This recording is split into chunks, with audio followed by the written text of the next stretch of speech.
Amigos telespectadores da Rede Vida de televisão e do programa Páginas Difíceis da Bíblia. Eu me recordo que na última vez que estivemos juntos, terminamos o programa com uma pergunta levantada. Exatamente. O nosso programa foi concluído com uma pergunta. E antes de continuar o programa, nós desejamos a você um bom dia e também confessamos ao mesmo tempo que é uma alegria tê-lo conosco aqui todas as manhãs de domingo no programa Páginas Difíceis da Bíblia. Padre Fernando, falávamos sobre a oração coleta. Por que ela é assim chamada? O que ela significa? Nesta oração, só o sacerdote tem espaços ou todo o povo que participa também? Não, liturgicamente só o sacerdote. O povo acompanha com a mente, o ouvido, a mente, o coração, a oração coleta e no final responde amém. Isto é, estou de acordo, confio em Deus, confio neste pedido. Confio nesta súplica. Esta é a missão do povo. Mas por que a oração se chama coleta? Porque antes de o sacerdote iniciá-la, deveria fazer um sermão. Um silêncio. Ele deveria dizer, oremos, colocar as mãos juntas e fazer alguns minutos ou alguns segundos de silêncio. Por quê? Cada um faça o seu pedido e, sobretudo, pedidos grandes, não para mim, para minha avó, e tem gente até que faz para o meu cachorro, não é? Isso não tem, assim, muito significado na liturgia. A oração é grande pela pátria, pela igreja, pela comunidade, pela humanidade, e em silêncio. E depois o padre colige, daí o nome coleta, colige, traz para si todos esses pedidos e os oferece a Deus na oração chamada coleta.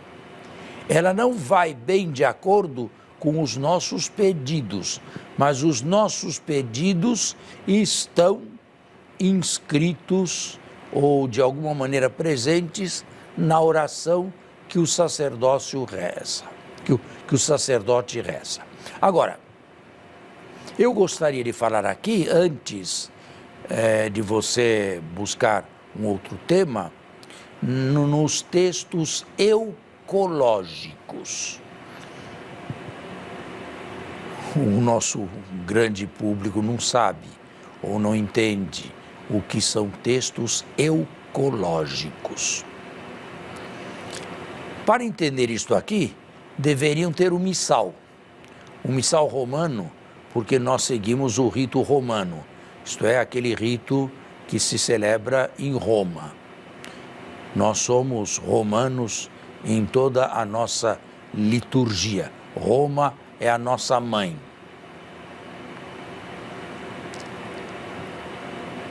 O que dizer de um texto eucológico? Este texto, antes de ser proclamado, deveria ser bem lido, bem contemplado, pausadamente lido, pausadamente compreendido. Eles são de uma riqueza inesgotável. Não são orações inventadas aí pelo último tradutor da Bíblia. Não são orações inventadas pelo bispo, nem pelo papa. São orações que vieram à luz na maior antiguidade da igreja. São orações do século IV, do século V, do século VI, da era dos famosos sacramentários, como, por exemplo, o sacramentário gelasiano. São orações lindas. Infelizmente, nós, celebrante e povo, não damos importância a essas orações. Mas elas são bonitas, elas não foram feitas a esmo, não foram feitas de maneira impensada. Ali existe uma teologia, e uma teologia profunda. Quer um exemplo? Padre, talvez para o nosso telespectador entender, essas orações eucológicas são os oremos, por exemplo. São. Para que as pessoas Mas não entendam, só né? oremos sobre as oblatas também, depois do ofertório. Depois do ofertório, aquela, no fim da missa, no final da pós-comunhão, missa, né? após a comunhão. São 3 orações que foram muito bem estudadas e muito bem usadas numa tradição multissecular da Igreja Católica de Roma e, portanto, da nossa Igreja. Elas levam ao coração da liturgia que se celebra. Agora, para se ter contato com essas orações eucológicas, seria necessário ter um missalzinho, um missal romano. Eu sou da geração, acredito, da última geração, dos que tinham o missal cotidiano. Lembro-me muito bem, o missal de Lefebvre, nada tem a ver com o movimento desse arcebispo de ultradireita. Esse missal continha todas as orações eucológicas com a tradução em latim, quer dizer, a página era dividida em 2. De um lado da página, o lado esquerdo da página, o texto latino e do lado direito, o texto numa tradução, que não é mais a tradução de hoje. Mas hoje, quem é que tem um missal? Quem é que usa um missal? Eles estão à disposição de todos. Eu não quero dizer que custem R$10. Um missal, não saberia dizer quanto custa. Custa um pouco mais. Acho que bem mais, não é? Uns 100, cento e poucos. 100 e pouco, Dependia eles estão também disponíveis nas livrarias católicas. Né? Tanto aqui em português do Brasil, estão em 2 volumes. O missal cotidiano, de todos os dias, e o missal dominical, que contém também o santoral, isto é, os domingos dos ciclos A, B e C e os santos, com o comum desses santos. Seria tão bom que os nossos telespectadores, ao menos esses, e esparramassem, divulgassem depois, tivessem o seu missal, onde antes da celebração eles poderiam ler com atenção, com muita atenção, e tirar a riqueza escondida dessas orações, coleta sobre as ofertas e após a comunhão. Para não falar no canto de entrada, existe a antífona também do canto de entrada, e seria uma coisa magnífica se todos cantassem aquela antífona de entrada que está no missal romano, e não todo dia e o ano inteiro, por exemplo, a luz do céu. Deixa a luz do céu entrar. Deixa a luz do céu entrar. Pelas todos estradas os da domingos, vida. Todos os domingos, de 1º de janeiro a 31 de dezembro, percebe que isso empobrece o rito? Agora, é claro, para isso deveria ter um coro afinado, um coro que se preparasse, um coro exigente, com vozes afinadas. Tudo isto é a beleza da liturgia do Evangelho celebrado.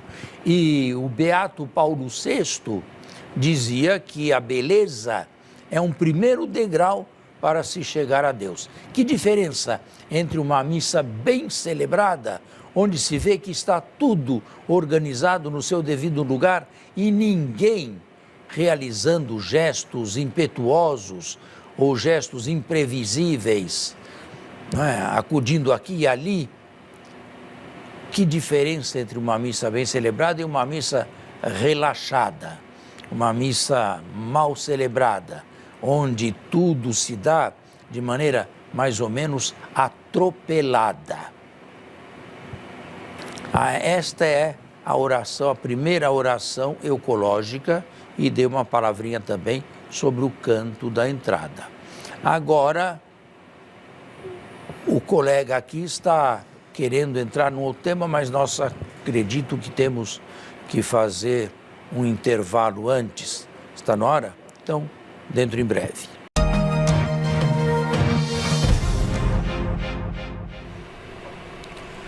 Estamos de volta ao nosso segundo bloco e agora faça a pergunta que tem a fazer. Na verdade, é apenas para complementar o que o senhor estava nos explicando, que essas orações eucológicas, assim chamadas tecnicamente na teologia da liturgia, elas nada mais são que o entendimento daquilo que a liturgia da palavra vai nos propor na missa. Não é que cada oração ela foi inventada, como o padre em outras palavras falou, ao bel prazer de um dirigente qualquer. Tanto a oração da coleta, quanto as orações sobre as ofertas, as oferendas, como a oração do pós-comunhão, elas têm essa finalidade de levar o fiel leigo que celebra a entender a centralidade dos textos bíblicos proclamados naquela missa, né? Exatamente. Padre, mas vamos entrar agora na primeira mesa da missa, que é a mesa da palavra. E quereria muito, se o senhor me permite, introduzir este momento lendo para os nossos telespectadores ou proclamando, não estamos numa liturgia, esse verso bíblico de Jesus quando ele entra na sinagoga.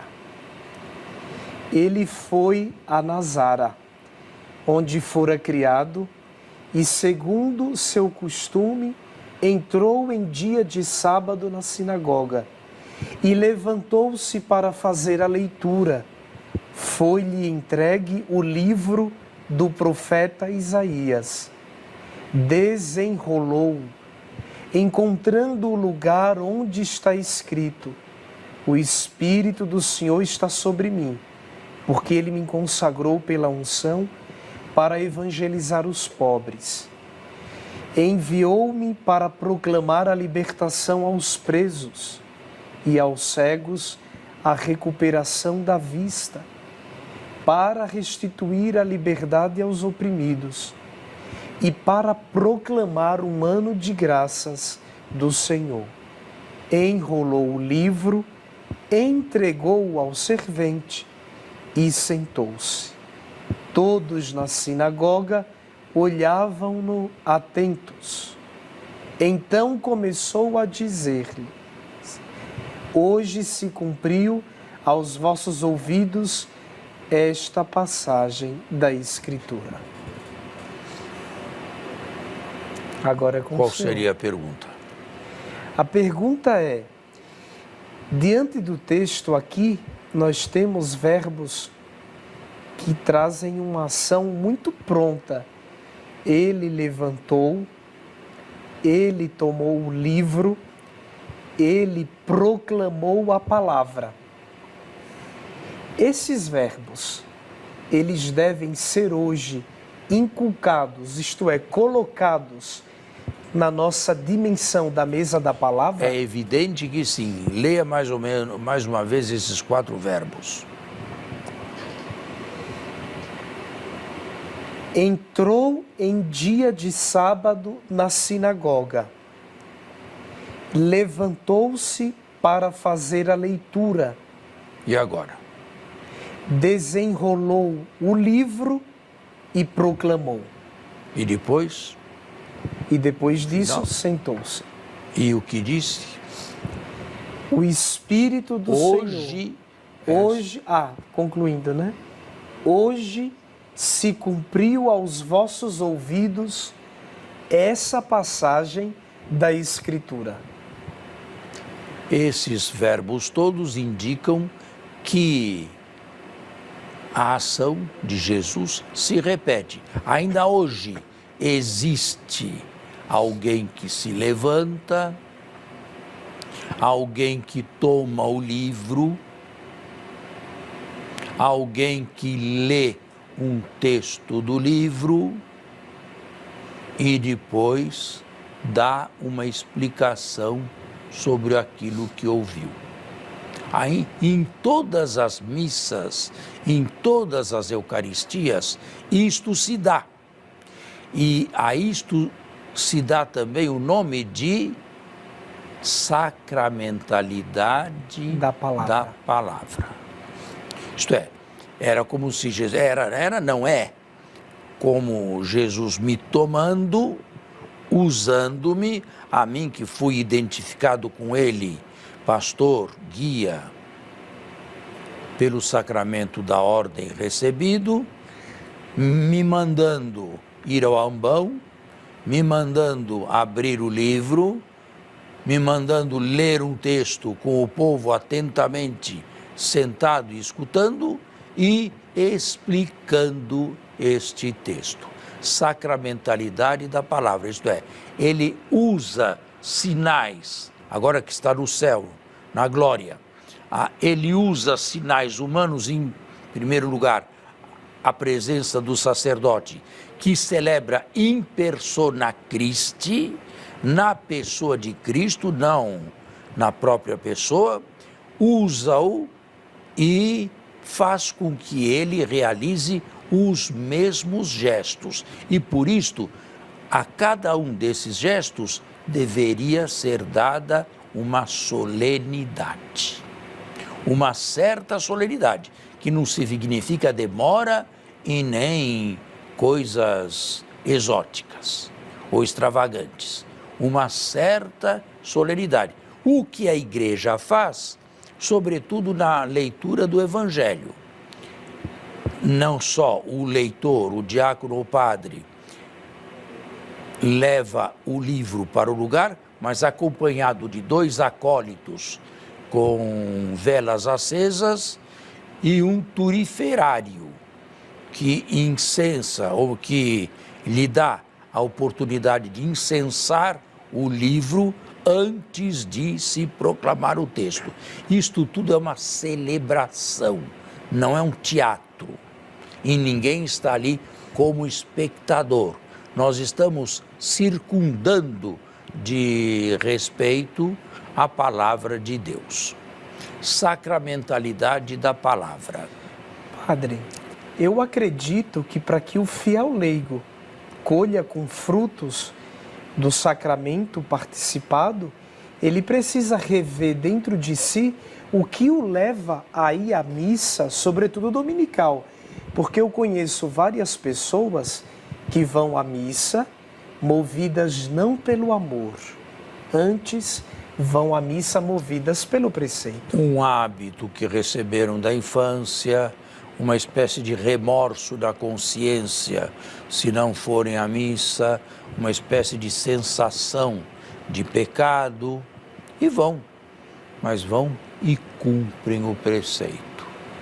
Simplesmente vão a um local onde não participam, não entendem, estão ali por pura obrigação. Missa, teologicamente falando, se já posso fazer essa pergunta, que de algum modo antecipa o nosso comentário aqui, a missa, tal qual sonhada por Jesus, é lugar de preceito, Padre? A igreja sempre dá o mínimo, ela não dá o máximo, ela dá sempre o mínimo, ela manda comungar uma vez por ano só. E confessar também. E confessar uma vez por ano, se houver necessidade. Falta grave. Não é? Ela nunca... Agora, obrigação de cultuar a Deus você tem. E qual outro culto com o qual você cultua a Deus, se não a Eucaristia? Fazendo bem ao próximo? Também, mas é preciso fazer as duas coisas que não são disjuntivas. Ou, é e. não há motivo para desunir duas ações. Bom, era esta a pergunta que você... Estávamos falando sobre a importância da liturgia da palavra. Vale lembrar ainda que nos dias feriais, a nossa liturgia traz apenas 2 leituras e um salmo, não é? Sim. E na liturgia dominical, 3 leituras e um salmo. Exatamente. Mas não falei ainda de toda a riqueza da palavra de Deus, da sacramentalidade da palavra de Deus. O nosso programa chega ao fim. Chegará ao final e nós continuaremos na próxima ocasião. Muito obrigado e tenha uma boa semana. A você e a sua família, um abençoado domingo e uma boa semana.